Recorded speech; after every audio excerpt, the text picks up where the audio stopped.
नमस्कार दोस्तों, मेरा नाम है शुभम और रेवा सॉफ्टटेक के यूट्यूब चैनल में आपका स्वागत है। दोस्तों, आज हम बात करने वाले हैं कि बैटरी शॉप को कैसे मैनेज करेंगे।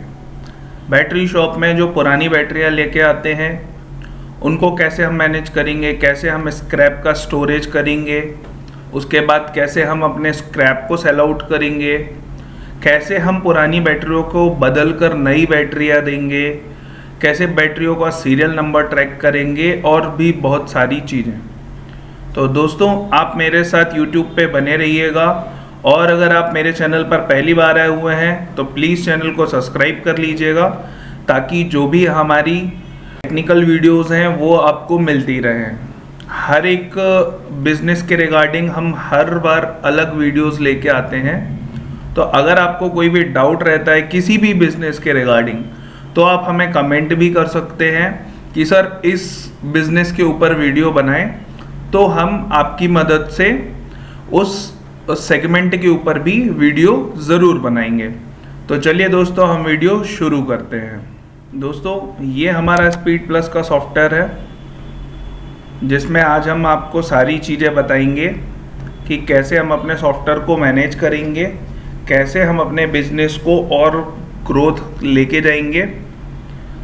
तो सबसे पहले ये इसके शॉर्टकट पे डबल क्लिक करना है, उसके बाद ये फॉर्म ओपन हो जाएगा जिसमें आपको मल्टीपल लैंग्वेज का ऑप्शन मिलेगा। यहाँ पर देखिए, आपको ये बहुत सारी लैंग्वेजेस में अवेलेबल है। जनरली हम यूज़ करते हैं इंग्लिश, तो हम इंग्लिश के साथ ही कंटिन्यू करेंगे। यहाँ पे कंटिन्यू का बटन है, आपको कंटिन्यू के बटन पे क्लिक करना है और ये आपका सॉफ्टवेयर ओपन हो जाएगा। ठीक है, उसके बाद यहाँ पर आपकी क्या है, लिस्ट ऑफ कंपनीज दिखती रहेगी। जितनी भी कंपनीज आप बनाते जाएंगे वो यहाँ पे सारी कंपनियाँ लिस्ट में दिखती जाएंगी। अब बात करते हैं कि नई कंपनी कैसे बनानी है।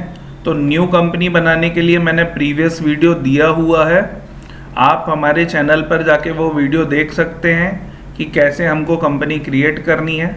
अभी मैं एक ओवरव्यू बता देता हूँ कि यहाँ पर ये क्रिएट अ न्यू कंपनी का ऑप्शन में आप क्लिक करेंगे तो यहाँ पर आपको सारी डिटेल्स भरनी है, उसके बाद यूज़र आईडी पासवर्ड क्रिएट करना है एंड ये सारी कंप्लीट प्रोसेस करने के बाद आपकी कंपनी क्रिएट हो जाएगी। फिलहाल हमने कंपनी पहले से बना के रखी हुई है, तो हम कंपनी के ऊपर क्लिक करेंगे। ठीक है, यहाँ पर आईडी पासवर्ड डालेंगे और लॉगिन करेंगे।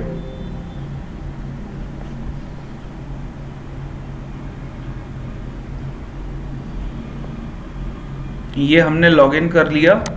ये हमारे सॉफ्टवेयर का डैशबोर्ड रहेगा, इसमें सारी चीज़ें आपको ऑन डैशबोर्ड ही मिल जाएंगी। जैसे कि देखिए, यहाँ पे आपका आइटम सेक्शन मिल जाएगा, आपको बैंकिंग का सेक्शन मिल जाएगा, परचेज का सेक्शन है, सेल का सेक्शन है, अमाउंट जो रिसीव करेंगे आप पार्टियों से उसका सेक्शन है, जो न्यू पार्टियाँ अकाउंट्स क्रिएट करेंगे वो सारे सेक्शन आपको मिलेंगे। साथ ही ऑन डैशबोर्ड ही आपको जो भी आप अपने डीलर को पेमेंट करते हैं वो है। किसी भी पार्टी का लेजर देखना है वो आप 1 क्लिक में देख सकते हैं। आउटस्टैंडिंग चेक करनी है, बिल वाइज प्रॉफिट चेक करना है, जीएसटी रिपोर्ट भेजनी है, सारे आप 1 और 2 क्लिक्स में सारी रिपोर्ट्स आपको देखने को मिल जाती हैं। इसमें सारे फीचर्स जो हैं सारे ऑन डैशबोर्ड ही है। तो चलिए हम शुरू करते हैं। सबसे पहले क्या करेंगे, हम आइटम एक क्रिएट करेंगे। तो आइटम क्रिएट करने के लिए हमें कुछ भी नहीं कर रहे हैं, ना कोई शॉर्टकट याद रखने की ज़रूरत है। सिंपली आइटम वाले बॉक्स में ये न्यू का बटन है, आप इस पर क्लिक करोगे तो आपको न्यू आइटम बनाने के लिए ओपन हो जाएगा। ठीक है, यहाँ पे डाल देते हैं हम कोई भी कंपनी की बैटरी, मान लीजिए एमरॉन डाल देते हैं, एमरॉन बैटरी। जो भी बैटरी का आपका कोड रहेगा वो डाल देना है, आपका HSN नंबर जो रहेगा। अब आपकी बैटरी में 18% या 28% जितना भी टैक्स लगता है वो डाल देना है। ठीक है, उसके बाद यहाँ पे आपको पीसेस सेलेक्ट कर लेना है। अब सीरियल नंबर जो बैटरी का हमको मेंटेन करना होता है, इसके लिए हम सीरियल नंबर पे चेक मार्क कर देंगे और हम इसको सेव कर देंगे। यहाँ से हमारी जितने भी आपके प्रोडक्ट लिस्ट है वो सारी आपकी प्रोडक्ट लिस्ट ऐड हो जाएगी। अगर आपके पास एक्सेल में वो प्रोडक्ट लिस्ट है तो आप क्या कर सकते हैं, एक्सेल से भी इसमें इंपोर्ट कर सकते हैं। ठीक है, प्रोडक्ट बना लिया। अब हम सबसे पहले चलेंगे कि परचेज कैसे करना है। तो हमारे ये परचेज का सेक्शन है, ठीक है। परचेज के सेक्शन में हमारे 3 ऑप्शंस मिलते हैं, बिल, रजिस्टर एंड न्यू। हम न्यू में क्लिक करेंगे तो हमारा जो बिल है वो ओपन हो जाएगा कि हमको किस पार्टियों से और किस बिहाफ में परचेज करनी है। सबसे पहले आएगा डेट का ऑप्शन, उसके बाद टर्म्स मिलेंगी कि आप नगद खरीद रहे हो यानी कि कैश में परचेज कर रहे हो या कि क्रेडिट में परचेज कर रहे हो। उसके बाद जो भी पार्टियां रहेंगी वो आपको यहाँ पे पार्टियों की लिस्ट मिलती जाएगी। अगर आप कोई न्यू पार्टी से परचेज कर रहे हो तो सिंपली यहाँ पे प्लस के बटन में आप क्लिक करोगे तो पार्टी का फॉर्म ओपन हो जाएगा। वहाँ पे आपको पार्टी की डिटेल फिलअप करनी है और सेव करना है, तो वो पार्टी आपकी लिस्ट में शो करने लगेगी। इसके बाद यहाँ पे जो भी आपका बिल नंबर आएगा, जैसे डाल देते हैं 1001, ठीक है। अब यहाँ पे आपको ये देखिए, वहाँ पे हमने एमरॉन बैटरी बनाई थी, उसका शॉर्ट नेम भी है, मतलब जो उसका कोड होता है। उसके अलावा जो भी आप मॉडल अगर डालना चाहते हैं तो आप वहाँ पे मॉडल डाल सकते हैं। अब मान लीजिए हमने क्या किया, यहाँ पे बैटरी सेलेक्ट की है वाली। अब इसके हमारे पास 6 पीसेस आते हैं, मान लीजिए 5 पीसेस हमने मंगवाए। 5 पीसेस के हमको सबको सीरियल नंबर चाहिए रहेंगे, जैसे यहाँ पे मैंने डाल दिया। ये सारे आपको स्कैन करने होते हैं। आपके पास स्कैनर अवेलेबल है तो आप उस स्कैनर के थ्रू स्कैन कर सकते हैं। जैसे मान लीजिए ये मेरा 10,000 रुपये का पर प्रोडक्ट है, ठीक है। 10,000 रुपये का बेसिक अमाउंट हो गया 5 × 5 50,000 रुपये, और उसमें 28% हमारा GST लग गया, ठीक है जी। अब हम इसको सेव कर देते हैं, ये हमारी परचेज सेव हो गई, ठीक है जी। अब इसके बाद क्या करना है, आप सिंपली हमको जाके स्टॉक में चेक कर लेना पहले स्टॉक रिपोर्ट में कि हमारे पास इतना स्टॉक अवेलेबल है कि नहीं है। तो ये देखिए एमरॉन की बैटरी कितनी है, 5 है, ठीक है। एमरॉन राइडर कितना है, 4 है, ठीक है। अमेज बैटरी कितना है, स्टॉक में नहीं अवेलेबल है, ठीक है। इस तरीके से हमको स्टॉक अपना मिल जाएगा। तो जो जितना बैटरी रहेगा उसके हिसाब से हम कस्टमर को बिलिंग करेंगे। सेल्स में जाएंगे, यहाँ पे हम न्यू में क्लिक करेंगे। यहाँ पर भी same as it is purchase के जैसे हमको 3 ऑप्शन मिलेंगे, बिल्स यानी कि जो ओल्ड बिल्स हैं, रजिस्टर और न्यू पे जैसे आप क्लिक करेंगे तो ये सेल का विंडो ओपन हो जाएगा। अब यहाँ पर मान लीजिए जो आपकी पार्टी है उस पार्टी को सेलेक्ट करना है। अगर न्यू पार्टी है आपकी तो सेम एज इट इज़ जैसे हमने परचेज में पार्टियाँ क्रिएट की थी प्लस के बटन में क्लिक करके, वैसे ही हम सेल्स में क्लिक करके बना सकते हैं न्यू पार्टियाँ, ठीक है जी।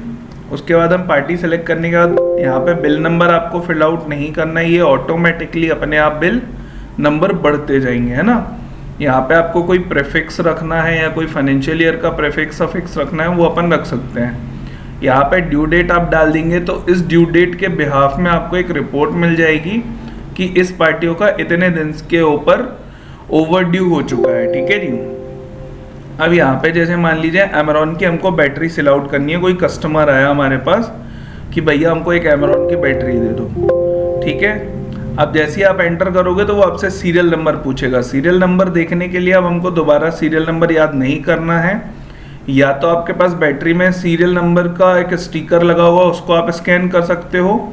अदरवाइज वो स्कैनर नहीं है तो आप यहाँ पे F3 का बटन दबाओगे तो ये देखिए ये नीचे आपको पूरे सीरियल नंबर्स मिल जाएंगी। जो भी सीरियल नंबर की बैटरी आप सेल आउट कर रहे हो उस सीरियल नंबर पे आपको क्या करना है कि उस चेक मार्क करके और ओके बटन को प्रेस करना है। उसके बाद ऑटोमेटिकली सीरियल नंबर आ जाएगा। अब जितने रेट में आप बेच रहे हो उसको, ठीक है, मान लीजिए आपने 15,000 रुपये का रेट दिया तो उसको सेल आउट कर दिया। अब मान लीजिए कस्टमर कहता है कि सर मैं अपनी पुरानी बैटरी भी लेके आया हूँ, ठीक है। तो आपको क्या करना है, चार्जेस में जाना है। यहाँ पर आपको ओल्ड स्क्रैप बैटरी मिलेगा। मान लीजिए आपका टोटल बिल अमाउंट हो रहा है 19,200। आपने कहा कि भाई आपकी पुरानी बैटरी 3,000 की कटेगी, तो 3,000 रुपये यहाँ पे डाल के आपको ऐड कर देना है और बिल को सेव कर देना है। इससे क्या होगा, आपका ओल्ड बैटरी का स्टोरेज भी आपको मिलता जाएगा, ठीक है, कि आपने कितना ओल्ड बैटरी परचेज किया हुआ है और कितना न्यू बैटरी बेचा है, ठीक है जी।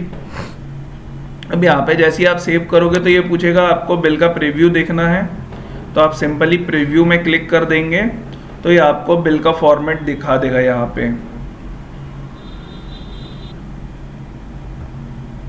यहाँ पे आपको पूरा बिल का फॉर्मेट मिल जाएगा, किस आपकी फर्म की डिटेल्स पूरी रहेंगी, एड्रेस रहेगा आपका, अगर कोई लोगो वगैरह है वो रहेगा, जिस पार्टी को जा रहा है उसका जीएसटी नंबर, डिटेल्स सारी चीज़ें रहेंगी। ठीक है, एमरॉन बैटरी है, जो सीरियल नंबर दोगे आप उस कस्टमर को वो सारी डिटेल्स रहेंगी। उसके बाद यहाँ पे जो भी आप डिस्काउंट मतलब स्क्रैप काट रहे हो उसकी डिटेल भी यहाँ पे मिल जाएगी कि भैया हमने आपकी पुरानी बैटरी इतने रुपए में काटी हुई थी। ठीक है जी, तो इस तरीके से आपको क्या करना है कि ये सारी चीज़ें आप इसमें दिखा सकते हो। ठीक है जी, इसके बाद आपको पीडीएफ करना है शेयर एंड बाकी सारी चीज़ें, तो आप वो भी यहाँ से शेयर कर सकते हो।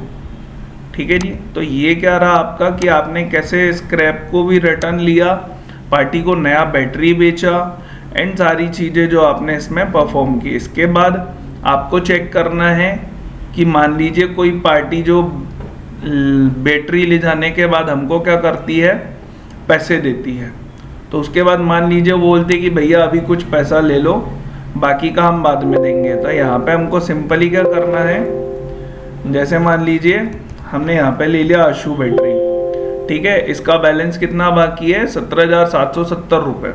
मान लीजिए ये 10,000 रुपये हमको दे के जाता है, तो हमको 10,000 रुपये की रिसीप्ट चढ़ा लेनी है। अब ये कुछ टाइम बाद आएगा या ये जब भी आएगा और पूछेगा कि भैया मेरे को याद नहीं है कि मेरा कितना पैसा बाकी था, तो हमको क्या करना है, आउटस्टैंडिंग में जाना है सीधा और यहाँ पे रिसीवेबल मतलब किससे कितना पैसा लेना है। तो ये देखिए इसको बता देंगे हम कि भैया आपका 7,770 रुपये बाकी है। ठीक है जी, आपको ग्रुप वाइज देखना है तो आप ग्रुप वाइज देख सकते हो, इसमें सारी पार्टियों का देखना है सारी पार्टियों का देख सकते हो। ठीक है, इसमें आप मान लीजिए आउटस्टैंडिंग ज़्यादा दिन की हो रही है तो आप इनको व्हाट्सएप भी कर सकते हो। ठीक है जी, इसके बाद क्या रहेगा, आपकी पूरी स्टॉक रिपोर्ट मिल जाएगी आपको, बिल वाइज प्रॉफिट देखना है आपको। ठीक है जी, जीएसटी की रिपोर्ट्स निकालनी है। यहाँ पे आपको रिपोर्ट सेक्शन में सीरियल नंबर वाइज रिपोर्ट मिल जाएगी। ठीक है जी, कि आपके पास कौन कौन सी सीरियल नंबर की बैटरी अवेलेबल है, आपको सीरियल नंबर रजिस्टर में जाना है। ठीक है, यहाँ पे आपको ऑप्शन मिल जाएंगी कि यहाँ पे आपने जो बैटरी बेची है लेकिन खरीदी नहीं थी, या पुरानी कोई बैटरी पड़ी हुई थी आपने बेची है, तो उसका भी स्टॉक मिल जाएगा, या जो जितनी बैटरी आपके पास अवेलेबल है उस पर आप क्लिक करोगे। ठीक है, तो ये आपको दिखा देगा कि कौन कौन से सीरियल नंबर की आपके पास बैटरी यहाँ पे अवेलेबल है, ये देखिए। ठीक है जी, आपने किधर से परचेज की थी, किस बिल नंबर के ब्याफ में परचेज की थी, किस कंपनी की बैटरी थी, ये सारी डिटेल्स आपको बता देगा। इवन ये भी बता देगा कि किस रेट में आपने परचेज किया था। ठीक है जी, इसके बाद आपको स्टॉक रिलेटिव पूरी रिपोर्ट्स यहाँ पे मिल जाएंगी। ठीक है जी, उसके बाद आपको यहाँ पे सेल्स के रिगार्डिंग आपको सेल रजिस्टर मिल जाएगा, आइटम वाइज सेल मिल जाएगी, किसी पर्टिकुलर सिटी वाइज सेल देखनी है, किसी कंपनी वाइज सेल देखनी है, कस्टमर वाइज सेल देखनी है, ये सारी रिपोर्ट्स आपको हमारे सॉफ्टवेयर में मिल जाएंगी। ठीक है, इसके बाद अगर मान लीजिए कुछ लोग बोलते हैं कि नहीं भाई हमको इन्वेंट्री मैनेज नहीं करनी है, ठीक है, तो इन्वेंट्री मैनेज नहीं करनी है तो क्या करेंगे, हम यहाँ पे टैक्स वाउचर का यूज़ करेंगे। इसमें क्या होता है कि हमको इन्वेंट्री मैनेज नहीं करनी पड़ती है, सीधा हम पार्टी का नेम डालेंगे, उसका अमाउंट डालेंगे, जितना % जीएसटी लगाएंगे और होगा उतना लगा के और सेव कर देंगे, तो होगा क्या, हमारी अकाउंटिंग यहाँ से मैनेज हो जाएगी अगर आप इन्वेंट्री मैनेज नहीं करते हो तो। ठीक है, तो आपका इसमें दोनों पर्पस सॉल्व होता है, आप इन्वेंट्री के साथ भी सारी चीज़ें कर सकते हो, ओनली अकाउंटिंग भी कर सकते हो और अकाउंटिंग प्लस इन्वेंट्री दोनों कर सकते हो। ठीक है दोस्तों, तो मैं आशा करता हूँ कि आपको मेरा वीडियो पसंद आया होगा। अगर आपको मेरा वीडियो अच्छा लगता है तो प्लीज़ मेरे वीडियो को लाइक कीजिएगा, शेयर कीजिएगा एंड सब्सक्राइब कीजिएगा। Thank you.